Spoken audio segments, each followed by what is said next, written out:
Olá meus amigos, tudo bem com vocês? Hoje o nosso vídeo será sobre a esquerda política enquanto uma religião sem Deus. Vou procurar demonstrar nesse vídeo que o segmento político de esquerda apresenta semelhanças, analogias com o que seria uma religião, e uma religião messiânica. Mais especificamente, eu penso em um movimento do segundo século, o gnosticismo. E veja, gente, aqui no nosso canal você encontra tanto um vídeo sobre a esquerda progressista, vale a pena depois você dar uma olhada, tanto um vídeo sobre o gnosticismo, onde eu explico separadamente estes dois movimentos.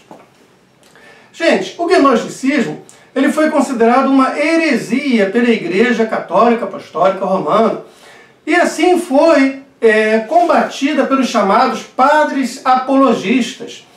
Na nossa playlist Filosofia Medieval, falamos desses padres apologistas, inclusive do combate que eles fizeram contra o gnosticismo. E justamente por causa desse combate, o gnosticismo ficou sendo conhecido como uma heresia cristã até o final do século XVIII. Só no começo do século XIX em diante que isso começou a mudar.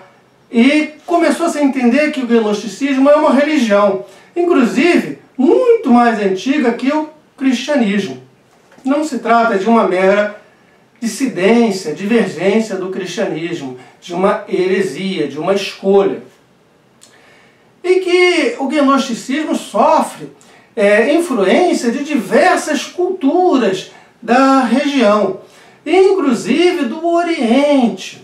Tá? Ele mescla temas religiosos orientais, como provenientes da Pérsia, com a filosofia grega, com Platão e outros filósofos. Agora, cabe dizer o seguinte: não existe um único gnosticismo. Não existe uma única gnose. Gnose é conhecimento. O gnosticismo é uma doutrina toda pautada em cima de um conhecimento secreto que é passado somente para os iniciados, a gnose. Tá? Então há uma multiplicidade de discursos, uma pluralidade dentro do que nós chamamos de gnosticismo. Então você vai ter um gnosticismo mais próximo do cristianismo, outro mais próximo da filosofia de Platão, outro mais próximo de religiões orientais. Você vai ter múltiplos gnosticismos que eles vão sofrendo influências em cada região. Da mesma forma, não cabe dizer que existe uma única esquerda, um único conjunto doutrinário da esquerda. Não é este o caso. Não existe também uma única forma de socialismo, comunismo ou outros derivados. Não, existe uma pluralidade de discursos também na esquerda política. Claro que tanto no gnosticismo, tanto na esquerda política, você tem um núcleo comum, mas a pluralidade de discursos é enorme. Quando me refiro que o comunismo é uma religião, tá? Eu penso em uma religião, veja, sem Deus, tá? Eu penso também em alguns papas. E alguns papas cujas encíclicas condenaram o comunismo. Eu penso no Pio IX, com uma encíclica de 1846, no Leão XIII, com uma encíclica de 1878, no Pio XI, com uma encíclica de 1931 e uma outra de 1937. E eu penso também no João Paulo II, que viajou o mundo todo, e sempre condenando o comunismo e os regimes comunistas de sua época. Então veja, a Igreja Católica, ela sempre se posicionou contrária ao comunismo. Eu penso que não é possível ser, ao mesmo tempo, católico e comunista, ou protestante, evangélico e comunista. Não. Não é possível você ser cristão e comunista. Tá? São coisas irreconciliáveis. E vamos tentar explicar o porquê no decorrer deste vídeo. Se você diz, não, mas eu sou católico, eu sou evangélico, e sou comunista, ou sou de esquerda, a esquerda no sentido mais amplo, não? Você está sendo incoerente, contraditório, mesmo que não saiba. Porque o comunismo, a essência do comunismo, você tem o ateísmo, que é justamente a negação da existência de Deus. Veja, o que eu falei no início, é uma religião sem Deus. Como é que você pode ser cristão, acreditar em Deus, e ao mesmo tempo pertencer a um grupo cuja base, a essência, é ateia? Tá? É a própria negação de Deus. Não é incoerente, gente? Aí você vai dizer, poxa, professor Silvério, mas o senhor está falando de religião e também de política. Essas coisas não têm nada a ver uma com a outra. Ledo engano. Não são dois mundos diferentes, religião e política. Não. Porque, afinal de contas, nós todos somos seres humanos. Eu sou o mesmo humano que tem minhas convicções políticas e o mesmo humano que tem ou não tem uma determinada religião. Então, há uma ponte entre eles. Há uma ponte entre a religião e a política. E é sobre esta ponte, em particular, sobre a esquerda política e o gnosticismo que nós iremos falar hoje. Mas entenda, esta ponte vai estar também em outros espectros da política. Mas neste vídeo, para não alongar, vamos falar especificamente sobre o espectro da esquerda política, que eu vou buscar as semelhanças com uma religião, e mais especificamente com algo que foi durante muitos séculos considerado uma heresia, e somente do século XIX para cá foi considerado uma religião independente, que é o gnosticismo. Tá? Em suas origens, a esquerda política, ela se mostra culturalmente como algo de religioso. Vai conversar com um militante convicto realmente de esquerda. Vê se não há traços ali muito fortes de religiosidade. As igrejas cristãs são rivais naturais. São rivais naturais da esquerda. Na busca por quê? Por fiéis. Veja, quando alguns padres ou pastores se rebelam contra a esquerda, é porque eles conseguem intuir, perceber, mesmo que não tenham estudado a fundo essa questão, que na verdade não estão lidando com uma ciência, não estão lidando com um mero conjunto de conhecimentos. Não é uma sociologia, não é uma filosofia, não, é uma religião sim. E como religião, é rival, tá? Porque se esta religião prospera, é esta que perde infiéis, ou uma ou outra. Gente, se você está gostando, deixa o teu comentário sobre a esquerda ser ou não ser uma religião, tá? E se você não é inscrito, se inscreve no canal, vai aí. Mas vamos prosseguir. Os gnósticos, afinal de contas, tudo bem que temos um vídeo no canal sobre o gnosticismo, mas vamos levantar alguns traços aqui. O gnosticismo, nele há um conhecimento, que é a gnose, tá? Que é um conhecimento superior e místico, destinado somente para os iniciados. Você precisa aprender, você precisa estudar, você entra ali sem nada saber sobre o gnosticismo, você vai evoluindo, você vai crescendo dentro daquela religião, e conforme você vai tendo condições, vão te ensinando novas coisas. Então, é a gnose, é a posse desse conhecimento secreto. Secreto porque você precisa entrar no meio, você precisa fazer parte do meio, tá? Para você ter este conhecimento. O mundo criado, ele não foi criado por um Deus bondoso, como que é o cristianismo. Não. Ele foi criado por um Deus imperfeito, que eles vão chamar de demiurgo, numa referência à obra do Platão.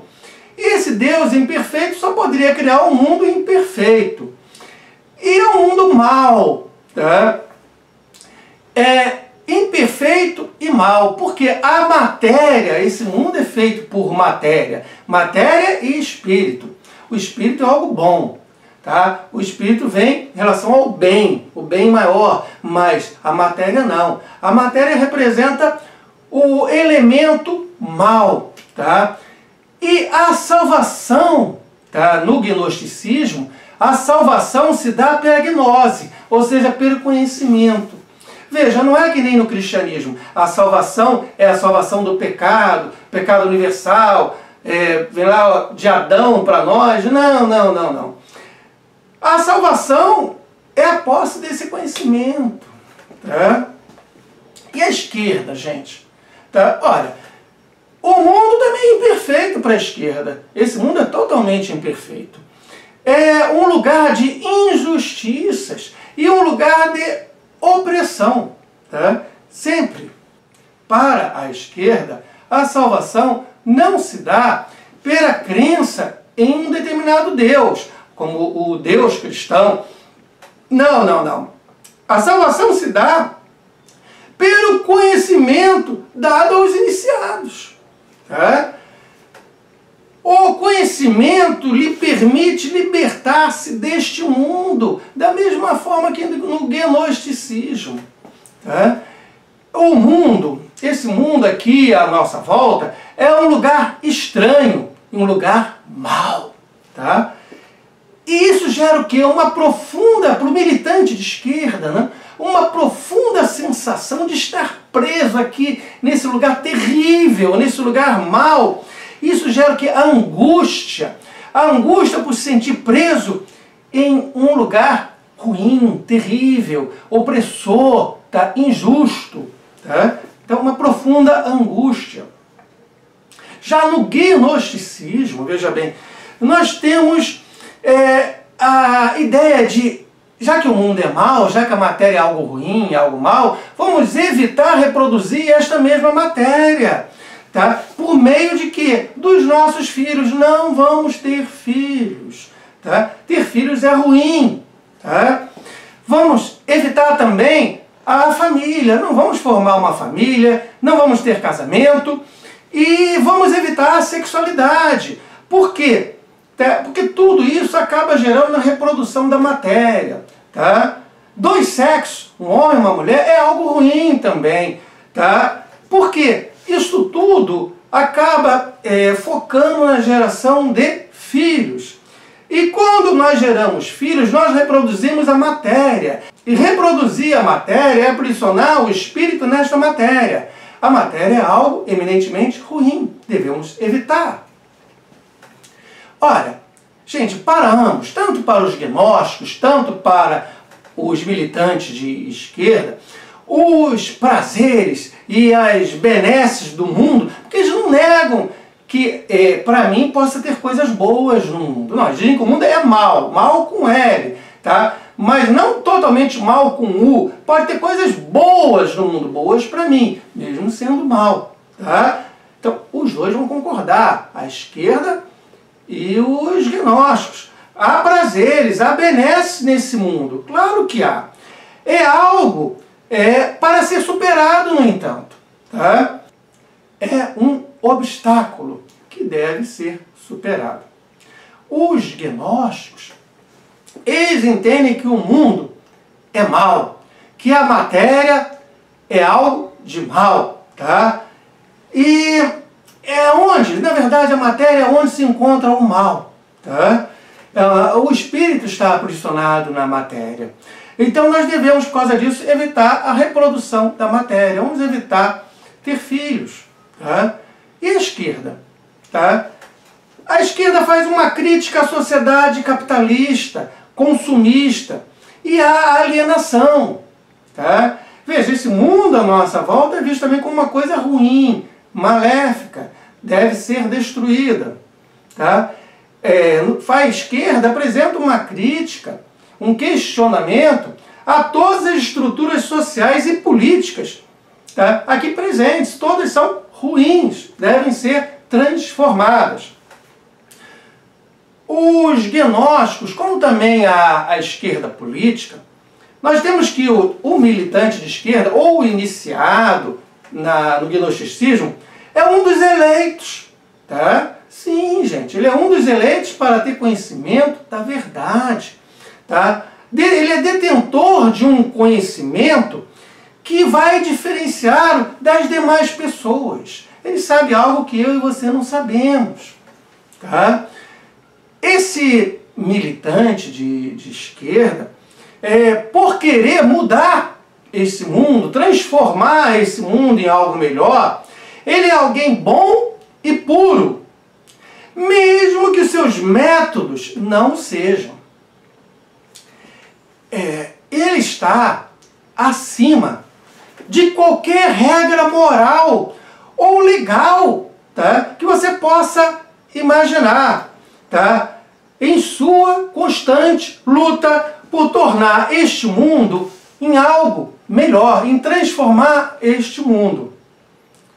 A doutrina da esquerda não busca um paraíso após a morte, como o cristianismo, por exemplo. Então, não, isso não existe vida após a morte, nem Deus, nem vida após a morte. Tá? E sim, o que realmente existe é a possibilidade de transformar este mundo no qual nós vivemos em um paraíso. Não é depois da minha morte que eu vou viver num paraíso, não. Esta redenção não é nem para mim, tá? Aqui, nesta vida, vou para um paraíso após a morte, não. É para a minha descendência, é para as pessoas que virão, é para o futuro das gerações, aonde sim teremos um paraíso, uma sociedade sem classe, onde você não vai ter mais opressão, onde você não vai ter mais injustiça, onde você vai ter a total igualdade entre irmãos, aonde? Aqui na Terra. Tanto no gnosticismo, tanto na esquerda política, nós temos uma crítica à ordem social estabelecida.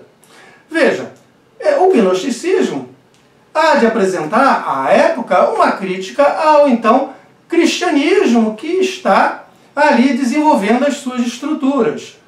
E a esquerda apresenta uma crítica à atual sociedade capitalista, consumista na qual nós vivemos.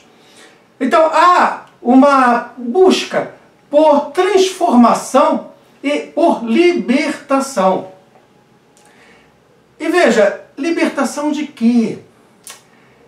Da prisão do corpo, segundo os gnósticos, da matéria, tá? Porque o meu espírito está preso dentro do meu corpo, então eu vou me libertar desta matéria. Tá? Já a esquerda política vai dizer que a libertação sim, mas das desigualdades e contradições sociais que estão presentes nesta sociedade.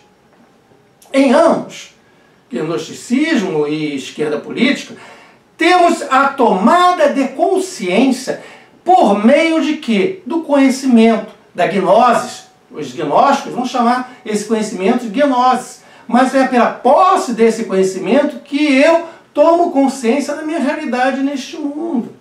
Tá?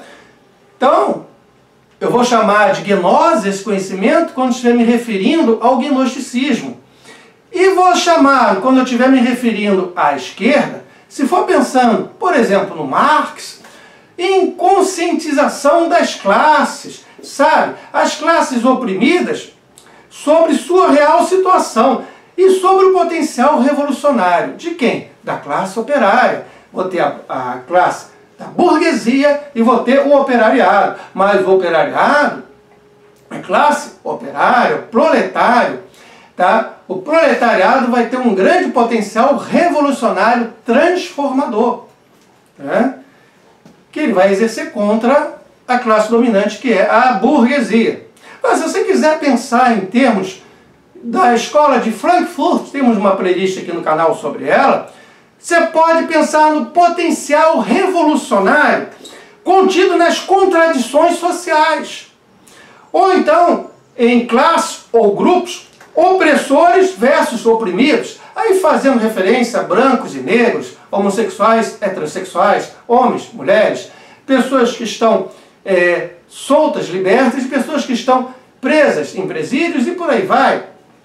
Então você vai ter os opressores e você vai ter os oprimidos, que é onde vai estar o potencial revolucionário, não mais no proletariado, e sim nessas contradições presentes na sociedade. De qualquer forma, é o conhecimento que você obtém sobre isso, essa conscientização que há de te libertar.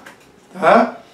Os gnósticos, eles buscam a igualdade espiritual por meio do conhecimento. Agora, a esquerda é materialista, lembre-se sempre disso. Tá? Então, a esquerda há de buscar a igualdade social e econômica. Sim, gente. Tá? Mas em ambos, a gente busca uma situação de perfeição. Sim, um paraíso, gente. Uma situação de total perfeição. Para os gnósticos, tá? Esta busca se torna a busca pela união com uma divindade superior. Já para a esquerda, essa busca por esse paraíso, por essa perfeição, ela se torna a busca por uma sociedade sem classe, uma sociedade justa e igualitária. Agora, em ambos, gnosticismo e esquerda política, você terá a valorização de um conhecimento obtido pelos iniciados. Sim, você precisa estudar, tá? De fora não adianta não, você precisa adentrar esses movimentos com tudo que você tem, tá? E a salvação, e eu faço aqui muito uso da salvação porque estou fazendo uma comparação com a igreja cristã, porque o termo salvação está muito presente na igreja cristã, tá? Por isso que eu estou usando salvação, só que neste caso com uma metáfora, tá bom, gente? A salvação se dá em relação ao conhecimento.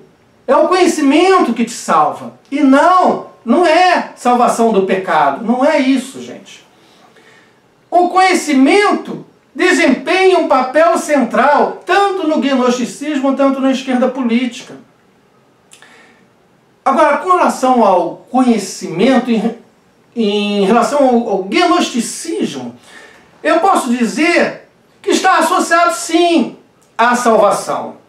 E que é capaz de libertar o iniciado das restrições contidas na matéria. A matéria é algo mal, tá? É o elemento do mal. Tá? O espírito é que é um elemento do bem.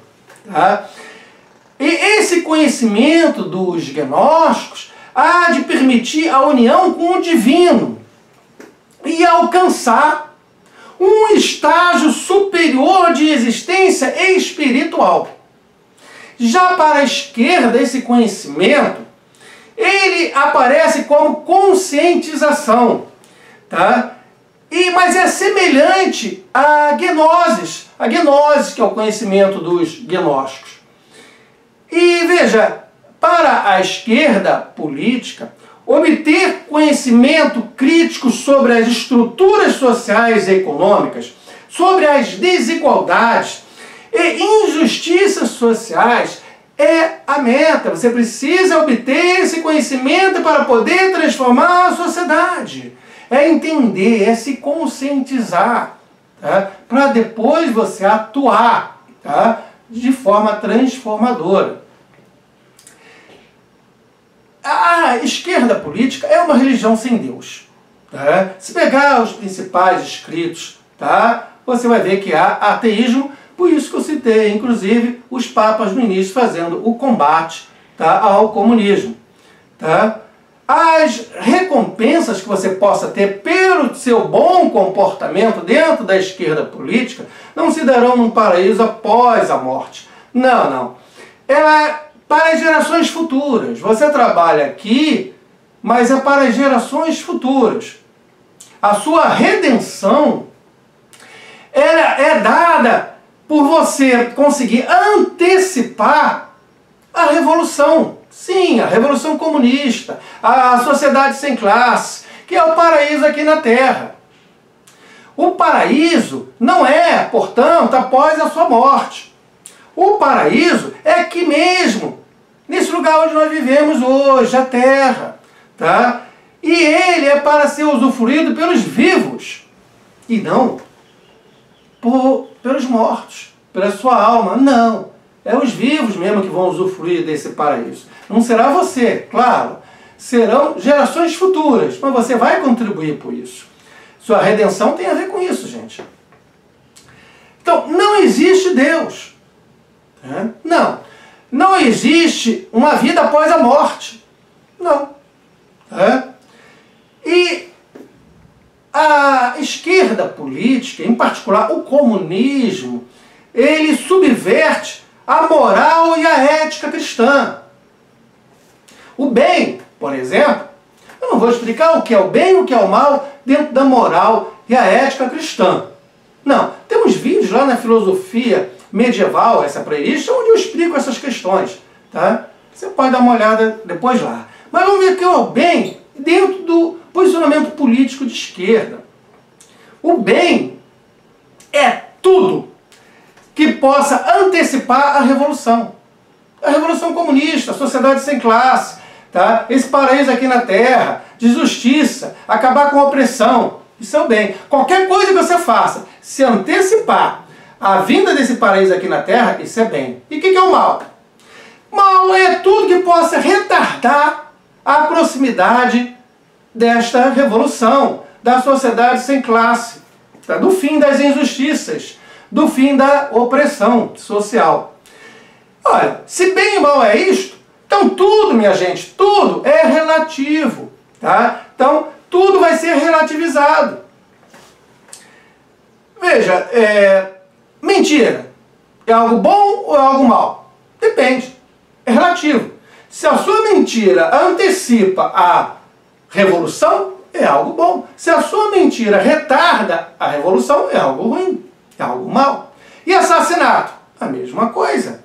É relativo. E roubo? Tá? E desvio de dinheiro do Estado? Se antecipa a revolução, é bom. Tem a ver com o bem. Tá? Por isso que eu estou dizendo que subverte a moral cristã. Tá? Entenda que verdadeiro, ético, moral, válido, esses conceitos eles devem ressoar bem na sua mente. Né? Quando você escuta algo é verdadeiro, isso não é falso. Algo é ético, isso aqui é moral, tá? Algo realmente é válido, não é? Pois estas coisas que eu citei agora, veja, é o que puder antecipar a vinda da sociedade sem classe. Entende? Tá? É o que for bom para a revolução comunista. Entendeu? Tá? É isso que é o verdadeiro. É isso que é o ético, que é o moral, que é o válido. Por isso que eu falei que se trata de tudo relativizar. Por isso que eu falei que a moral e a ética cristã é subvertida. Gente, eu procurei comparar com uma religião antiga, o gnosticismo. Mas espero que você entenda que as bases culturais da militância de esquerda, inclusive dos escritos, dos teóricos de esquerda, é religiosa. Tá? Quando você vai combater a esquerda, não adianta tentar combater por meio de argumentos racionais ou científicos. Não. É a mesma coisa que você tentar chegar para um religioso cristão, seja ele evangélico, prefiro até chamar de protestante, tá bom? Devido à questão histórica. Ou católico, tá? Ou de outro grupamento, você pegar os ortodoxos, e tentar ali defender que Deus não existe, que tudo aquilo é bobagem. Tá? Não, mas a ciência, não sei o que, a filosofia... Gente, quem vai estar fazendo bobagem é você, tentando convencer um religioso. Porque a religião, tá? Ela é independente da filosofia ou da ciência. Ela pode até fazer uso de conceitos da filosofia ou da ciência, mas a religião cristã se baseia em quê? Na fé. Tá? Na fé, na revelação. Tá? E da mesma forma você tentar convencer um militante de esquerda, tá? Você vai esbarrar no mesmo problema. Porque ali você não está lidando com uma ciência, nem com um conjunto de conhecimentos obtidos, seja pela história, pela filosofia. Não, você está lidando com uma religião. O embate, então, é outro, é diferente. O tema aqui nesse vídeo, é claro, é muito polêmico. Eu sei disso e quero a sua opinião. Beleza, gente? Olha, se você me acompanhou até aqui, eu fico agradecido. Tá? Então, muito obrigado pela sua presença até aqui. Valeu mesmo. Até mais.